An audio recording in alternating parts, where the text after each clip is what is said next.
لە ئەفتەی سێمی قۆناغی کۆتایی خولی پلەدۆکانی تەواپی کوردستان یانەی ڕەواندوز لە نێو خاک و هاندرانی لەگەڵ یانەی زانکۆی جیان یەکسان بوو. ئەگەر شێری زانانی ڕەواندوز لە یاریەکە باشتر دەبیندران و توانیان لە تایمی یەکەم یاریەکە و لە قوڵەکی سیدا گۆڵ یەکەم لەلایەن ئومێد حسێن تۆمار کرد و لە تایمی دووەمی یاریەکەشدا ڕەواندوز لە قوڵەکی 57 گۆڵی دووەمیان لەلایەن سوهەیب عومەرەوە تۆمار کرد. هاوکات یانەی ڕەواندوز لەدانێکی ستایان لەدەستدا، بەڵام لە تایمی دووەم یاریەکە دوای چەند گۆڕانکاریەک یاریزانی زانکۆی جیان لە قوڵەکی 62 لەلایەن یاریزان محەممەد حەمەد گۆڵ یەکەمیان تۆمار کرد و دوو قوڵەک دواتریش یاریزانی ئیسماعیل یاسین گۆڵی دووەمی یاریەکەی بۆ زانکۆی جیان تۆمار کرد و یاریەکە بە یەکسان بوون بە دوو گۆڵ بۆ هەر لایەکیان کۆتایی پێهات. دیاریدا تویانی ڕەواندوز دەبێتە میوانی یانەی پێشەوا لە شاری کەرکووک و یانەی زانکۆی جیانیش دەبێتە میوانی یانەی خەبات.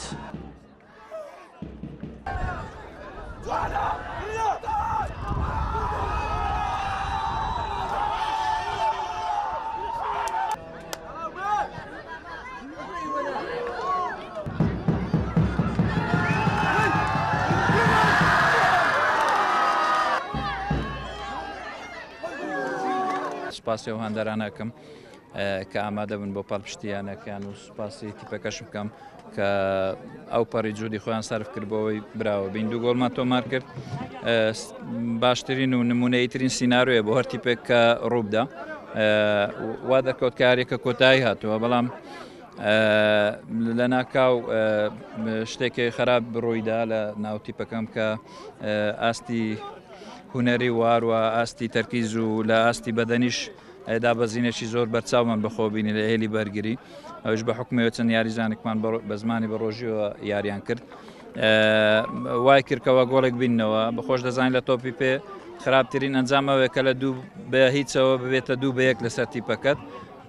لەو حاڵەتە لایەنی دەرونیەوە پێویستی بەوەیە کە زۆر بە بەرز ئامادەکرابیت تیپەکە. اینجا تەرکیزی تیپەکەم هەر بەرەو خراپتر ڕۆی لە دوای گۆڵی یەکەم لە خلالی سێ خولەک دوو گۆڵیان کرد، یاریەکان یەکسان کردەوە. دوای ئەوە هەوڵی زۆرماندا، چەند گۆڕانکارێکی زۆر باشمان کرد، فشارێکی زۆر، چەند دەرفەتێکی زۆر، بەڵام دیارە تیپەکەم مۆفق نەبوو، ئەوڕۆکە قسمەتی برنەوەی نەبوو. یاریەکە لە ئاستێکی زۆر بەرزدا بوو، دەستخۆشی لە یاریزانەکان دەکەم، بەڕاستی توانیان لە پاشەوەی دوو گۆڵمان لێ تۆمار کرا، توانیمان بگەڕێنەوە ناو کەشەوە یاریەکە و دوو گۆڵی بەرامبەر بینەوە و چەندین هەڵی ئاسانجە دەست بدەین.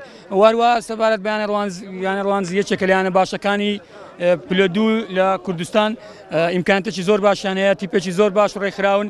ئێمەش توانیمان لە ناو یاریگایوان ئاستێکی یەکجار بەس نیشان بدەین، یعنی لە برنەوە نێزیک بن بەڕاست، بەڵام تۆپانە شەروایە. ئێستاش ئەمە هیوامان ماوە بۆ سەرکەوتن بە ڕێزی یانە پلێکەکان.